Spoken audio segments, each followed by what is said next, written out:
명예 남자? 이게 무슨 얘기냐? 같이 보시죠.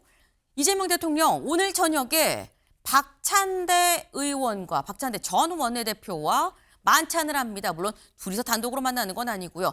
전 원내대표 단과 다 함께 만나기로 했다. 근데 지금 얘기가 나오는 건 원래 지인직에 당선 직후에 보려고 그랬는데 당선 직후에 또 전당대회, 민주당 내에 전당대회가 있었고 박찬대 의원이 후보로 나오면서 이게 밀리다가 이번에 보기로 했어요라는 얘기예요. 네.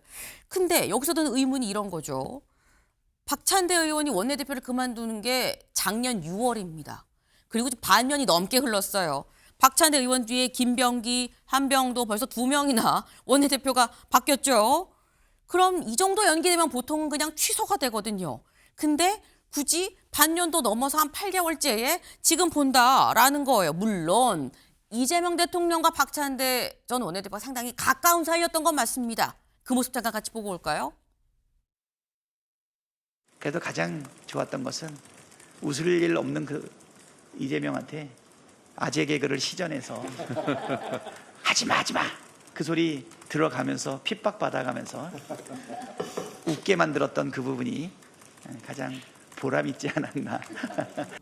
그때 123석 대 122석으로 한 석 차이로 우리가 일당이 됐는데 또 자기 얘기하는 거야. 그때 제가 214표 차이로 이겨가지고 0.29%로 내가 이겼는데 우리가 처음으로 일당이 됐어요. 그렇게 대단한 사람, 대단한 의원 두 사람을 우리 대표께서 좌우에 아주 박찬대의 그 자기 자랑. 다 민주당을 위해서 하는 겁니다. 이것도 기술이죠. 실력이요. 네. 잘하셨어요. 네. 덕분에 과반 스프하고 다 일당도 하고. 사랑합니다. 대표님 오늘이 최고위원 몇 차인 줄 아십니까? 100차라면서요. 100차 이거 이상한데. 요게 100차인데요. 100차인데요. 이 이후에는 박찬대가 합니다. 네. 박찬대, 날씨도 뜨거운데 찬대, 우리 찬대 의원에게 사회를 넘기도록 하겠습니다. 찬대가 필요해. 여러분 시원하게 대드리려고 왔습니다. 네. 이재명 대통령 당시 당 대표일 때와 원내대표일 때 두 사람 간의 케미가 막 한눈에 봐도 막 깔깔깔 웃는 이 이재명 당시 대표의 표정에서 드러나죠. 그것뿐만이 아니라 이재명 대통령 이 당선 이 취임 기념 우표가 나왔을 때 그때 유일하게 이재명 대통령 말고 외부인 누구야 잡힌 사람이 바로 박찬대 의원이었습니다. 이 우표 중에 정말 유일하게 요거 하나였는데 보니까 여기 자전거를 타고 가고 있는 이재명 대통령 뒤에 열심히 뛰어서 쫓아가고 있는 박찬대 전 원내대표의 모습이 유일하게 찍혔다. 그러니까 누가 봐도 두 사람 참 사이가 좋네, 뭐 친하네, 뭐 이런 느낌이 있는 건 분명히 있어요. 근데 박창환 교수님, 그럼 사이가 좋으면 둘만 따로 밥을 먹어도 되긴 하거든요. 근데 굳이 그 당시에 원내대표단 전체를 다 청와대로 불러서 밥을 먹는 이유가 뭐지라는 생각이 듭니다.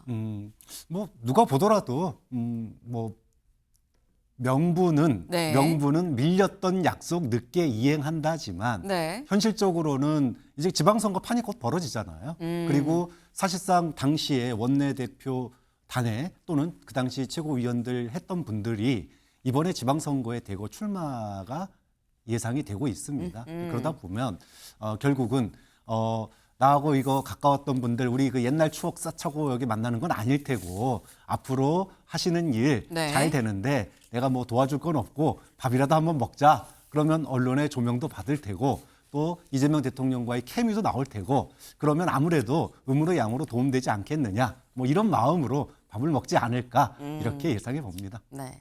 지방선거가 다가오고 있는 만큼 또 다른 뜻을 또 이게 또 품고 있는 사람들을 또 음으로 양으로 좀 도와주는 측면이 있지 않겠느냐라고 말씀을 지금 하셨어요. 사실 박찬대 의원이 얼마 전에 인천시청 기자실에 나타났습니다. 인천시청 기자실에서 간담회를 갖고 무슨 얘기를 했느냐 같이 볼까요?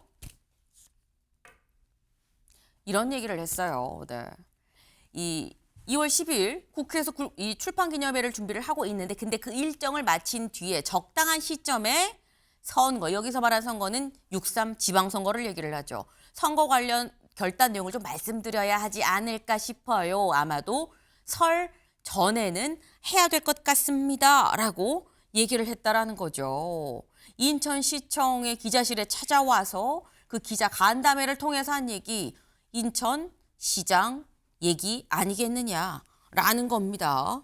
근데 그러면서도 또 사실 같이 나왔던 얘기가 뭐냐면 아니 강훈식 비서실장이 출마를 이번 지방선거에 하게 되면 비서실장으로 가게 되는 건 아니야라는 얘기도 사실 나오긴 나왔었거든요. 그래서 이 자리에서 기자들이 그것도 물어봤습니다. 그랬더니 뭐라고 얘기를 했느냐. 해야 할 역할에 대한 부름이 있을 때 응답하는 것도 필요하지만 현재 제 고민이 인천시장에 출마할 거냐 말 거냐 그것만 생각하고 있습니다. 누가 봐도 명확하게 인천시장이 박찬대 의원의 생각이에요. 근데 최수영 위원님, 이재명 대통령 입장에선 아까 저희가 그 두 사람의 케미를 봤거든요. 내가 믿고 좋아하는 사람이 원내에서 나를 서포트해주면 좋을 텐데라는 생각이 또 있을 수 있어요. 저는 가능성 크다고 봐요. 그러니까 지금 박찬대 지금 의원의 여러 가지 가능성을 놓고 보면은 뭐 인천시장 나가서 본인 선출직을 통해서 거기서 커리어를 쌓아서 네. 나중에 더 큰 꿈을 꾸는 그 길이 가장 좋다고 생각하겠지만 대통령 입장에서 만일 강훈식 실장이 빠진다. 굉장히 큰 사실 공백이 생기는 거예요.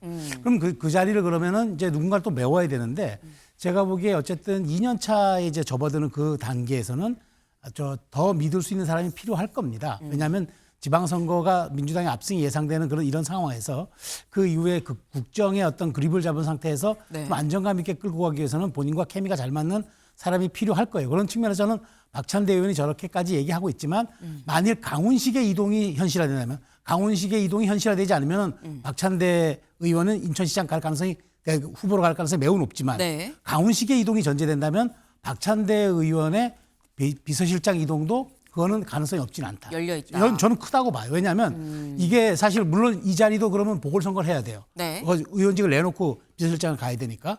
자 그러면은 보궐선거 한 선거는 발생하지만 네. 제가 보기 이쪽도 뭐 민주당 입장에서 나쁘지 않기 때문에 크게 이제 이건 뭐 걱정할 필요가 없다고 놓고 보면은 오히려 대통령의 그립감과 그다음에 지선 이후의 안정적 국정 운영을 위해서라면 제2의 박찬대와 이재명 대표가 맞췄던 그 당시의 케미를 다시 한번 조합해낼 수 있겠다는 생각이 들고 대통령의 그 정도의 또 제안이 온다면은 박찬대 의원 입장에서 더 거절하기는 또 쉽지 않을 거예요. 왜냐하면 아까도 얘기했지만 민주당을 사랑한다고 했으니까. 네. 그런 측면에서 제가 보기에 이 부분은 강훈식의 이동이 전제될 것이냐가 저는 이 말하자면 큰 틀에서의 지금 말포석 그게 핵심이라고 봅니다. 네.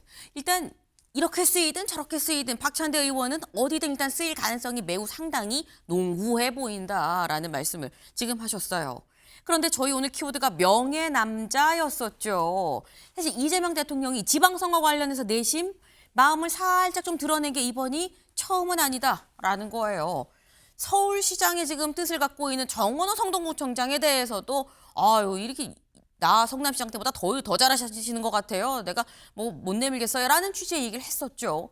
그리고 그 뒤에 경기지사 얘기가 나오는 한준호 의원한테 감사패 1호 감사패를 또 줘서 한준호 의원이 내신 명피가 아니야. 뭐 이런 얘기가 또 나왔었습니다. 그리고 이번에 박찬대 의원이 그럼 서울시장으로 가는 거에 대해서 또 명픽은 인천시장의 박찬대냐. 뭐 이런 얘기가 나올 수 있어요. 근데 이건 사실 저희 세간의 생각인 거긴 한데 이게 박정환 교수님.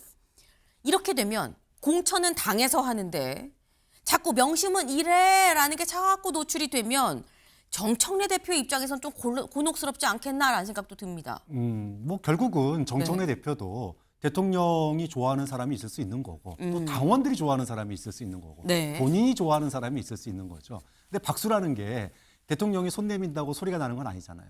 민심이 호응을 해줘야 소리가 나는 겁니다. 아하. 저 세 명의 명예 남자라고 네. 명픽이라고 얘기하신 저 세 분 중에 지금 정원호 후보 같은 경우에는 민심과 절묘하게 맞아떨어졌어요. 당시만 하더라도 여론조사에서 뭐 한 2, 3위 정도 나오던 분인데 저 얘기 나오고 나서 모두가 예상을 했지만 정말로 압도적으로 뭐 굉장히 상승률이 어마어마했죠. 결국은 지금은 여론조사에서 1위를 다투고 있습니다. 결국 민심과 호응하는 그런 그 명픽이냐 아니면 본인만 짝사랑하는 명픽이냐 뭐 이거에 따라서 결과는 바뀔 테지만 중요한 거는 정청래 대표 입장에서도 민심과 호응하는 후보 명픽을 굳이 거절할 이유는 없습니다. 다만 민심과 반대되는 명픽일 경우에는 어떻게 할 거냐. 또 본인이 소위 말해서 좋아하는 본인이 손 내밀었는데 네. 민심이 박수도 쳐주는데 대통령이 좀 이런다. 이러면 어떡할 거냐. 그런데 그런 후보가 현재로서는 보이지 않죠.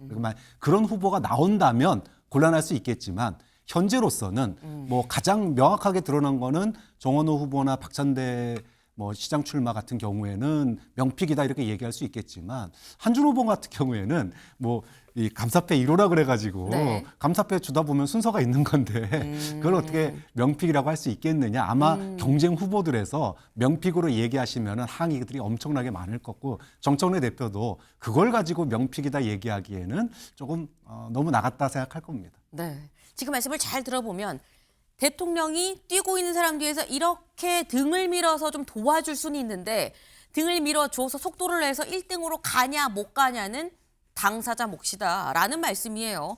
결국 민심을 최종 후보가 얻냐 못 얻냐 거기에 따라서 결승선에 들어오는 사람이 후보다. 등을 밀어줬다고 다 그 사람을 데려다가 1등으로 도는 건 아니다라는 취지의 말씀입니다. 아직 6월까지는 좀 레이스가 좀 상당히 길게 좀 남아있죠. 좀 더 지켜봐야 될 것 같습니다. 다음으로 좀 넘어가 볼까요?